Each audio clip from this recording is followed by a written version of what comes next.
Hello everyone. तो कैसे हैं आप सब लोग? आई होप आप लोग अच्छे होंगे, अपना और अपनी पढ़ाई का ध्यान बहुत अच्छे तरीके से रख रहे होंगे। जैसे कि आप सभी को पता है, डेली न्यूज एक्सप्रेस हम लोग यहाँ पर देखते हैं। Welcome to Radian Learning. Radian Learning के ऑफिशियल यूट्यूब चैनल पर मैं उपासना जैन आप सभी का स्वागत करती हूँ। चलिए बात करते हैं किस तरह से चीज़ों को लेकर चलने वाले हैं। सबसे पहले मैं आप लोग को बता दूं सबसे पहले मैं आप लोग को बताऊंगी न्यूज़ के बारे में, उसके बाद में उससे रिलेटेड एमसीक्यू क्या बन सकता है, उसके बाद में उससे रिलेटेड जो इंपॉर्टेंट जो न्यूज़ है उसको कवर करेंगे प्रॉपर तरीके से। जीके और एक्स्ट्रा फैक्ट अगर कोई गिवन है तो उसको देखेंगे, साथ में उससे based current affairs based one liners क्या क्या बन सकते हैं वो भी डिस्कस करेंगे, या फिर स्टैटिक बेस्ड वन लाइनर क्या क्या बन सकते हैं वो भी कवर करेंगे। और अगर कोई मैप बेस्ड न्यूज़ है, लोकेशन की बात करें तो उसके बाद में हम लोकेशन भी देखेंगे। आई होप चीज़ें आपको समझ में आ रही होंगी, आई होप कोई भी डाउट नहीं होगा। अब यहाँ पर बात करते हैं आज के कोटेशन की। तो भाई आज का कोटेशन है, without struggle success has no value. अगर आपने स्ट्रगल नहीं करा तो आपकी सक्सेस की कोई वैल्यू नहीं है, और अगर आपने स्ट्रगल करके सक्सेस को हासिल किया तो डेफिनेटली आपने क्या क्या सैक्रिफाइस किया है ये आप लोगों को पता है, और आप डेफिनेटली उस चीज़ की भी वैल्यू करेंगे। तो आई होप सब लोग इन चीज़ों को अपने लाइफ में इंप्लीमेंट करने का ट्राई करेंगे। अब यहाँ पर देखते हैं आज की फर्स्ट न्यूज़ और फर्स्ट क्वेश्चन। फर्स्ट न्यूज़ की बात करें तो भाई फर्स्ट न्यूज़ है सेफर इंटरनेट डे 2022। तो यहाँ पर बात की जा रही है सेफर इंटरनेट डे के बारे में। क्वेश्चन में आपसे पूछा जाएगा क्वेश्चन में आपसे पूछा जाएगा सुरक्षित इंटरनेट दिवस हर साल फरवरी के दूसरे सप्ताह के डैश दिन मनाया जाता है। तो आपको पता होना चाहिए सेकेंड डे कौन से दिन, और इस साल कौन से दिन मनाया गया, 8 फरवरी को, 8 फरवरी को सेफर इंटरनेट डे ऑब्जर्व किया गया है इस साल। चलिए साथ ही मैं आपको बता दूं सुरक्षित इंटरनेट दिवस हर साल फरवरी के दूसरे सप्ताह के दूसरे दिन एक सुरक्षित और बेहतर इंटरनेट प्रदान करने के उद्देश्य से मनाया जाता है, जहां हर उपयोगकर्ता जिम्मेदारी से और अपना डेटा लीक किए बिना इंटरनेट का यूज़ करता है। आप लोगों को पता है किस तरह से फ्रॉड चल रहा है, किस तरह से चीज़ें हमें देखने को मिल रही हैं, और किस तरह से डेली बेसिस पर पता नहीं कितने इंटरनेट बेस्ड फ्रॉड हो रहे हैं।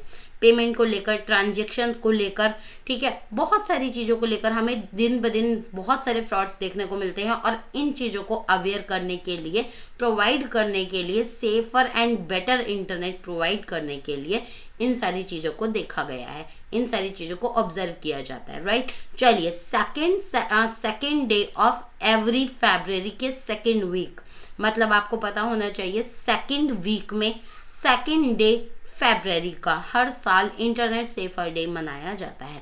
चलिए इस साल 8 तारीख को मनाया जा रहा है, 8 फरवरी को मनाया जा रहा है, और इस साल 19th एडिशन हमें मनाने को मिल रहा है। कौन से नंबर का? 19th edition Safer Internet Day with actions taking place right across the globe. तो आपको इसके बारे में आइडिया होना चाहिए। चलिए अब यहाँ पर रिवीजन कर लेते हैं फटाफट से। यहाँ पर मैं जनवरी के कुछ मोस्ट इंपॉर्टेंट डेज के बारे में बता देती हूँ। 1 जनवरी को ऑब्जर्व किया जाता है इंग्लिश न्यू ईयर, सबको पता है, हैप्पी न्यू ईयर, सब लोग विश करते हैं, राइट। चलिए और कौन सा दिन मनाया जाता है? और मनाया जाता है army medical corps establishment day. तो आपको इसके बारे में आइडिया होना चाहिए। वर्ल्ड पीस डे और ग्लोबल फैमिली डे भी ऑब्जर्व किया जाता है 1 जनवरी को, राइट। साथ ही मैं आपको बताऊं 4 जनवरी को वर्ल्ड ब्रेल डे मनाया जाता है। 9 जनवरी की बात करें प्रवासी भारतीय दिवस NRI डे मनाया जाता है। 10th की बात करें तो वर्ल्ड हिंदी डे कब मनाया जाता है? 10th जनवरी को, राइट। 11th जनवरी को मनाई जाती है death anniversary of Lal Bahadur Shastri ji, तो इसके बारे में भी आपको पता होना चाहिए। और 12th जनवरी नेशनल यूथ डे, ठीक है, नेशनल यूथ डे मनाया जाता है। बर्थडे होता है स्वामी विवेकानंद जी का, और 12th जनवरी को इसको ऑब्जर्व किया जाता है, राइट।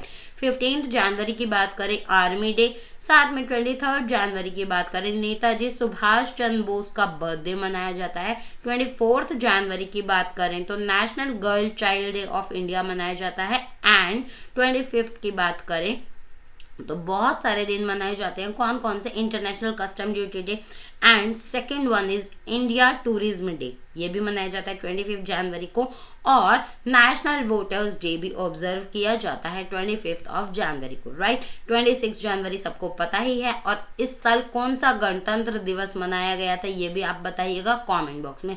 हम लोगों ने स्पेशल वीडियो बनाई थी, सबने नहीं देखी तो आप लोग आई बटन में देख लीजिएगा। आई बटन में आपको स्पेशल वीडियो मिल जाएगी रिपब्लिक डे की, राइट। चलिए, आई होप चीज़ें समझ में आ रही होंगी। कोई भी डाउट है तो प्लीज़ करके कमेंट बॉक्स में लिखिएगा। अब यहाँ पर बात की जा रही है अक्षय कुमार के बारे में, ठीक है। और मूवी एक्टर है, ये एक्टर हैं, आपको पता ही है, आप लोग सब लोग जानते हैं अक्षय कुमार को। और क्वेश्चन में आपसे पूछा जाएगा क्या, which state has appointed Bollywood actor Akshay Kumar as the brand ambassador of that state. तो आपको पता होना चाहिए उत्तराखंड। उत्तराखंड इसका करेक्ट आंसर बन जाता है। अब यहाँ पर मैं इनके बारे में बता दूं, सीएम कौन है उत्तराखंड के, पुष्कर सिंह धामी। पुष्कर सिंह धामी जी के द्वारा अपॉइंटमेंट किया गया है Bollywood actor Akshay Kumar as the brand ambassador of Uttarakhand ahead of the 2022 assembly election. सबको पता है उत्तराखंड में इलेक्शंस देखने को मिल रहे हैं, राइट। तो यहाँ पर आपको ये भी पता होना चाहिए उत्तराखंड से रिलेटेड जो भी इंपॉर्टेंट न्यूज़ है वो सारी आपको अच्छे तरीके से पता होनी चाहिए, राइट। अब यहाँ पर मैं बता दूँ सीएम कौन है उत्तराखंड में, पुष्कर सिंह धामी जी। उन्होंने बॉलीवुड अभिनेता अक्षय कुमार को 2022 के विधानसभा चुनावों से पहले उत्तराखंड का ब्रांड एम्बेसडर नियुक्त कर दिया, जिससे कि बहुत ज़्यादा लोगों को अच्छे तरीके से रिप्रेजेंट कर पाए अक्षय कुमार। मतलब बहुत ज़्यादा लोगों को वोट के साइड, अब इलेक्शंस आ रही है, ठीक है। इलेक्शंस जैसे ही स्टार्ट होते हैं सबको पता है क्या किस तरह से गवर्नमेंट मतलब अपनी प्रमोशन करती है, हर तरह की चीज़ें देखने को मिलती हैं। तो काइंड ऑफ आपको ये बात पता होनी चाहिए उत्तराखंड में ब्रांड एम्बेसडर अपॉइंट किया गया है अक्षय कुमार को, राइट। अब यहाँ पर मैं बता दूँ क्या, 2017 में अक्षय कुमार को स्वच्छता अभियान के लिए उत्तराखंड का ब्रांड एम्बेसडर अपॉइंट किया गया था। मतलब अगर आपसे पूछा जाए स्वच्छता अभियान का अपॉइंटमेंट कौन से स्टेट ने अपॉइंट किया था अक्षय कुमार को, तो आपको ये भी पता होना चाहिए उत्तराखंड में, और कौन से ईयर में, 2017 में, राइट। साथ ही मैं आपको बता दूं अक्षय कुमार एक कन्नड़ाई भारतीय अभिनेता, कैनेडियन इंडियन एक्टर हैं, a film producer who has acted in more than 100 film. सबको पता ही है ये बात, कैनेडियन इंडियन एक्टर वो हैं, प्रॉपर इंडिया की सिटीजनशिप उनके पास नहीं है, ये भी आपको पता होना चाहिए। नहीं पता तो आज पता चल जाएगा।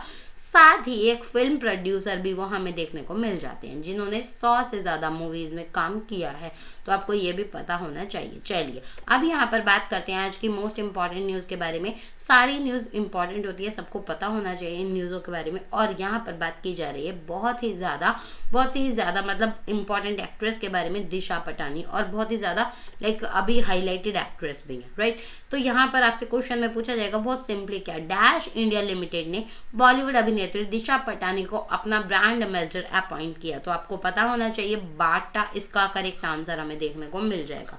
क्या है इसका करेक्ट आंसर, इसका करेक्ट आंसर हमें बाटा देखने को मिल जाएगा। साथ ही मैं इसके बारे में बता दूं क्या, बाटा इंडिया लिमिटेड ने बॉलीवुड अभिनेत्री दिशा पटानी को अपना ब्रांड एम्बेसडर अपॉइंट किया, बहुत अच्छी बात है। साथ ही मैं आपको बता दूं क्या, वह ब्रांड को बढ़ावा देंगी और उनके बीच फुटवेयर फैशन को बढ़ाने के लिए युवा कनेक्शन को मजबूत करेंगी। तो आपको ये भी पता होना चाहिए बेसिकली कोई कंपनी अपना ब्रांड एम्बेसडर क्यों अपॉइंट करती है, अपने ब्रांड को प्रमोट करने के लिए, राइट। तो इसी वजह से इन्हीं चीज़ों को लेकर बहुत इंपॉर्टेंट पर्सनालिटीज़ को अपॉइंट किया जाता है एज द ब्रांड एम्बेसडर।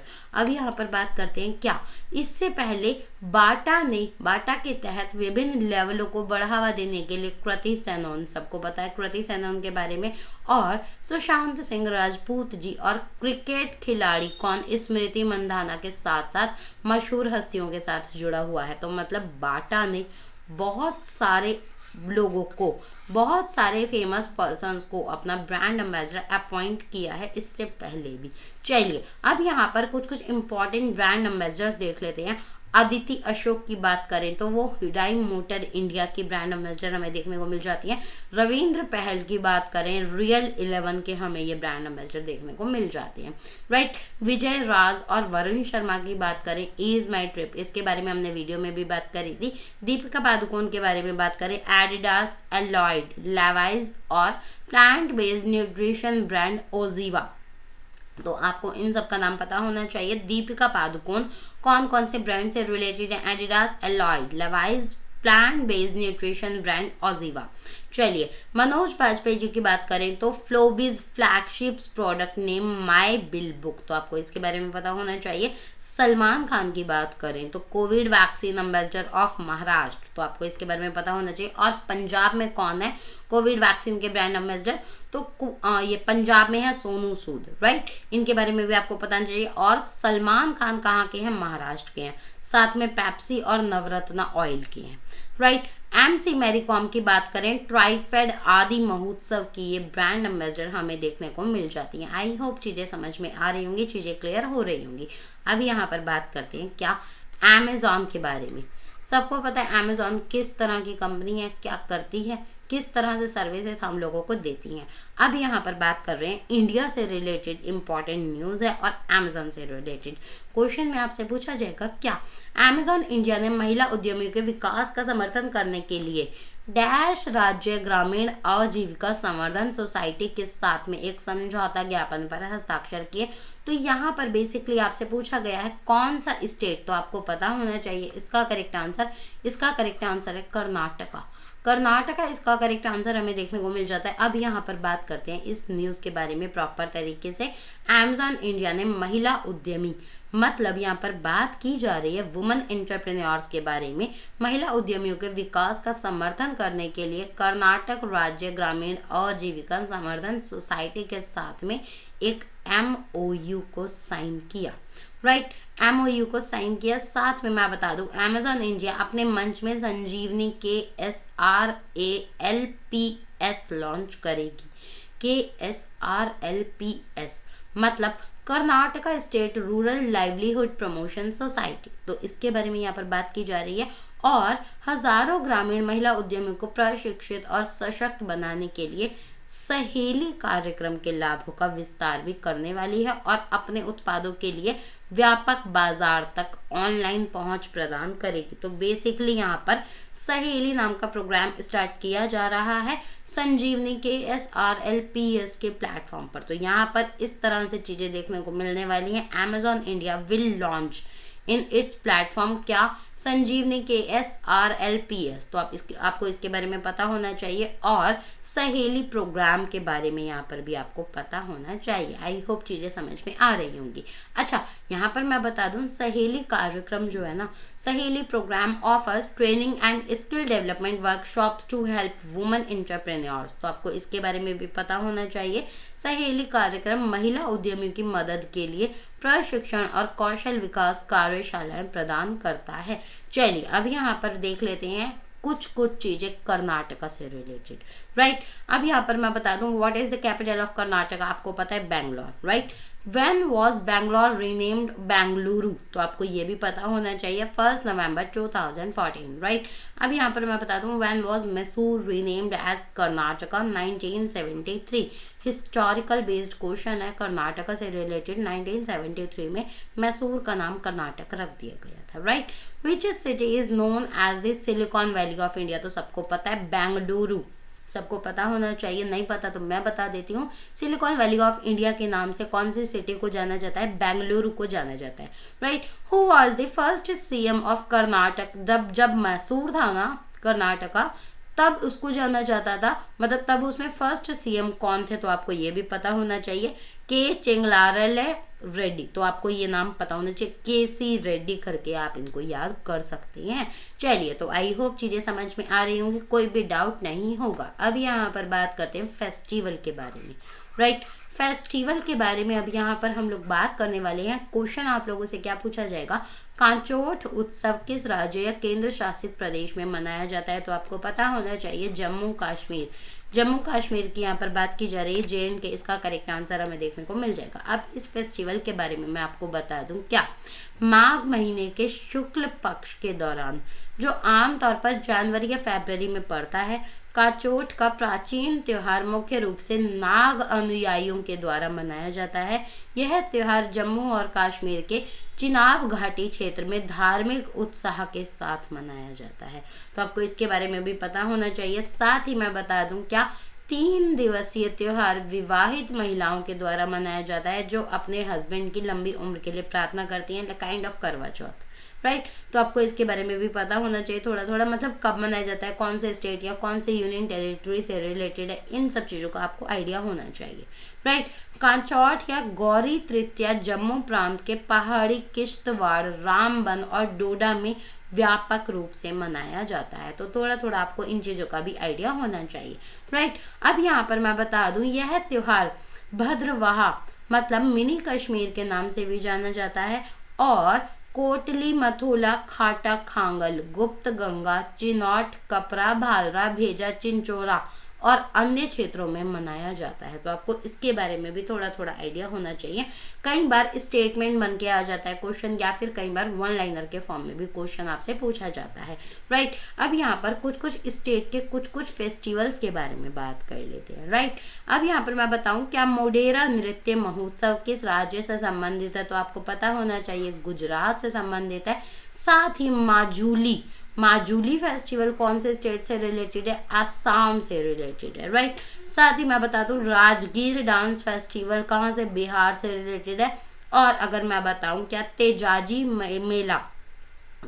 मेला कौन से स्टेट से रिलेटेड है? तो ये भी आपको पता होना चाहिए, मध्य प्रदेश।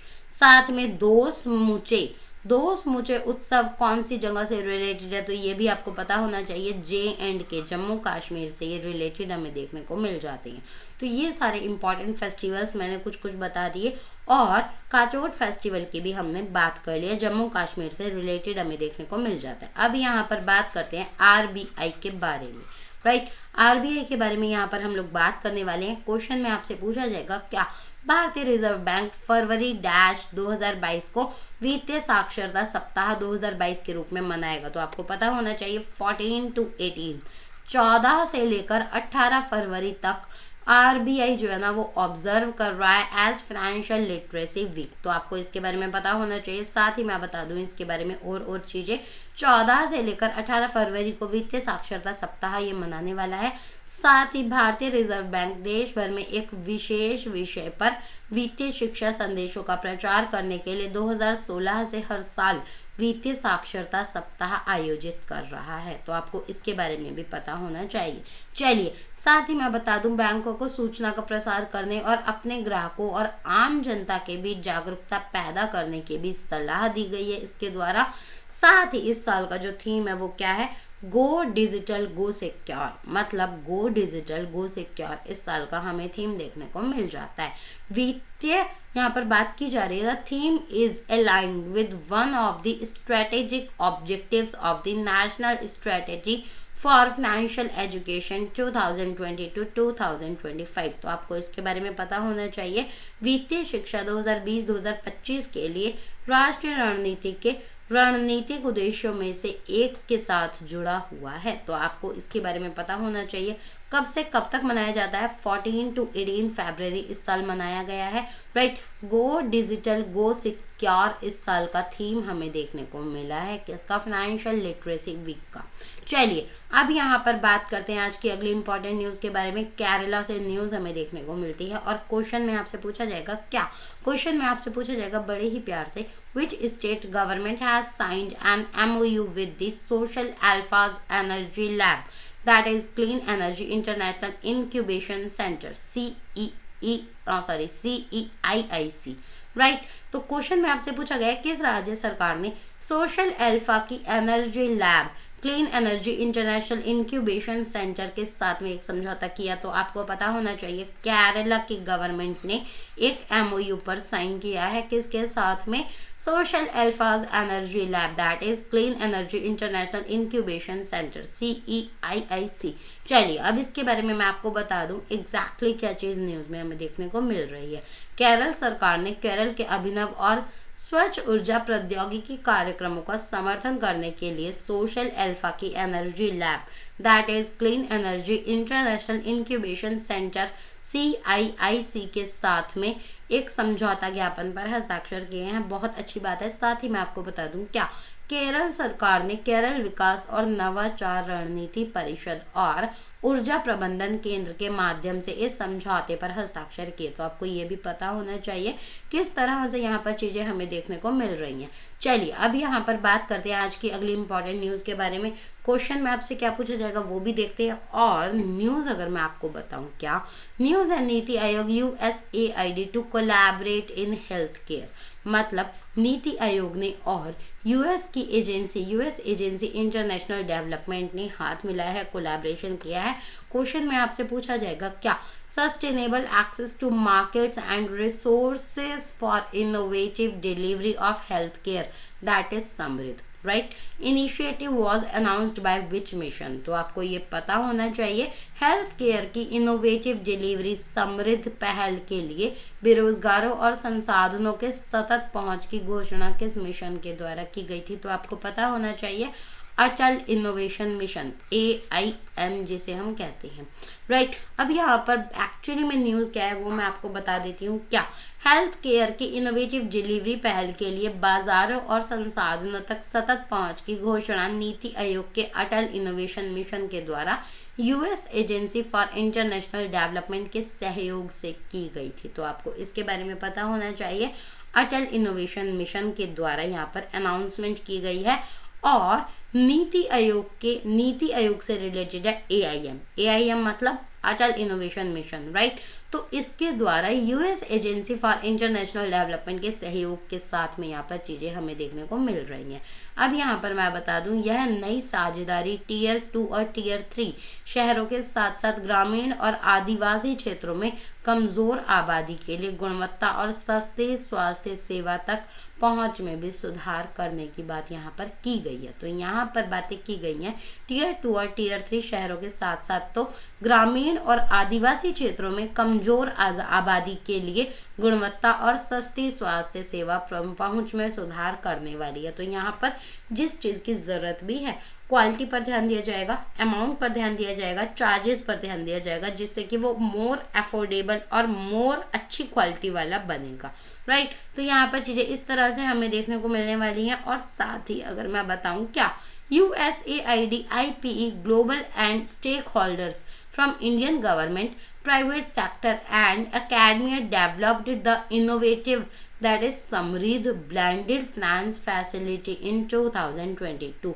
तो यहाँ पर चीज़ें इस तरह से बेसिकली अगर देखा जाए ना तो मैं आपको बता दूँ इस तरह से यहाँ पर चीज़ें देखी जाएंगी जिससे कि बहुत ज़्यादा मोर इफ़ेक्टिव तरीके से, मोर एफिशिएंट तरीके से और मोर अफोर्डेबल तरीके से सुविधाएं प्राप्त हो हर किसी को। चलिए बेसिकली यहाँ पर पब्लिक के बारे में बात की गई है। साथ ही मैं बता दूं क्या यह साझेदारी कमजोर आबादी तक पहुंचने और नवाचार और उद्यमिता में AIM की विशेषज्ञता का लाभ उठाने के लिए समृद्ध के प्रयासों को बढ़ाने भी वाली है। चलिए साथ ही हम लोग इसके बारे में बात कर चुके हैं समृद्ध के बारे में। समृद्ध इनिशिएटिव AIM और नीति आयोग से रिलेटेड हमें देखने को मिला है। USAID के बारे में हमने बात कर ली। चलिए अब यहाँ पर बात करते हैं आज की अगली इंपॉर्टेंट न्यूज़ के बारे में। यहाँ बात की जा रही है श्रीलंकन गवर्नमेंट 2। यहाँ पर बात की जा रही है priorities implementation of Aadhaar like unitary digital identity. तो यहाँ पर क्वेश्चन में आपसे पूछा जाएगा क्या India has agreed to provide a grant to dash for implementing a unitary digital identity framework। मतलब भारत एक एकात्मक डिजिटल पहचान ढांचे को लागू करने के लिए डैश को अनुदान प्रदान करने के लिए सहमत हो गया। तो कौन से कंट्री की यहाँ पर बात की जा रही है? श्रीलंका के बारे में यहाँ पर बात की जा रही है। अब हमारी प्यारी सी कंट्री जो है ना वो यूनिटरी डिजिटल आइडेंटिटी फ्रेमवर्क को इम्प्लीमेंट करने की बात कर रही है श्रीलंका में। अब यहाँ पर मैं बता दूँ क्या यहाँ पर ऑलरेडी हम बात कर चुके हैं on the basis of Aadhaar card, right. यहाँ पर बता दूं मैं unitary digital identity framework is apparently modelled on the Aadhaar card, मतलब इसके बेस पर तैयार किया गया है। चलिए साथ ही मैं बता दूं श्रीलंका की सरकार राष्ट्रीय स्तर के कार्यक्रम के रूप में इस ढांचे के कार्यान्वयन को प्राथमिकता भी देगी और श्रीलंका के मंत्रिपरिषद ने अनुदान प्राप्त करने के लिए और इस परियोजना को शुरू करने के लिए भारत के साथ समझौता ज्ञापन पर हस्ताक्षर करने के लिए राष्ट्रपति राजपक्षे के द्वारा इस प्रस्ताव को मंजूरी भी दे दी। तो आपको इसके बारे में भी आइडिया होना चाहिए। आई होप चीज़ें समझ में आ रही होंगी। चलिए साथ ही मैं आपको बता दूं यह परियोजना भारत से श्रीलंका को 1.4 बिलियन अमेरिकी डॉलर की वास्तविक आर्थिक सहायता के बीच में आती है। 2022 की शुरुआत से श्रीलंका को अपने डॉलर की कमी से निपटने में मदद करने के लिए और कमी के कारण भोजन, दवाएं और ईंधन आयात करने में मदद करने के लिए इन सब चीज़ों को देखा गया है और इन सब चीज़ों को इस वजह से असिस्टेंस किया गया है इंडिया के द्वारा। चलिए तो आई होप चीज़ें समझ में आ रही होंगी, कोई भी डाउट नहीं होगा। अब यहाँ पर बात करते हैं centre to develop light house tourism in Orissa. Question में आपसे पूछा जाएगा क्या बंदरगाह, नौवहन और जलमार्ग मंत्रालय को डैश राज्य में 5 लाइट हाउस विकसित करना है। तो कौन से स्टेट की यहाँ पर बात की गई है? उड़ीसा के बारे में यहाँ पर बात की जा रही है, राइट। उड़ीसा के बारे में यहाँ पर बात की जा रही है। और एक्चुअली में न्यूज़ क्या है वो मैं बता देती हूँ। 4 जिलों की यहाँ पर पहचान की गई। बंदरगाह, नौवहन और जलमार्ग मंत्रालय को उड़ीसा में 5 light houses in the state of Orissa इसमें डेवलप करने की बात यहाँ पर हमें देखने को मिली है। चलिए, साथ ही मैं आपको बता दूं क्या, साथ ही light house public private partnership mode में बनाए जाने हैं। कौन कौन से जिले किस प्रकार हैं वो भी मैं आपको बता देती हूँ। यहाँ पर बात की गई है गंजम के बारे में, यहाँ पर बात की गई है जगदीशपुर के बारे में और केंद्रपाड़ा के बारे में, साथ ही यहाँ पर पुरी के बारे में भी बात की गई है। तो ये 4 जिलों की यहाँ पर बात की गई है, ठीक है। आई होप चीज़ें समझ में आ रही होंगी, आई होप कोई भी डाउट नहीं होगा। अच्छा, अगर वीडियो अच्छा लगा है तो प्लीज़ करके लाइक कीजिएगा, ज़्यादा से ज़्यादा शेयर कीजिएगा। और अगर आपने चैनल को सब्सक्राइब नहीं किया है तो भाई फटाफट से चैनल को सब्सक्राइब कीजिएगा, उसके बगल में बेल आइकॉन को भी प्रेस कीजिएगा, जिससे सारे नोटिफिकेशन टाइम टू टाइम पर मिलते जाए। आज के लिए इतना ही। Thanks for watching this video. Have a good day, bye bye and take care.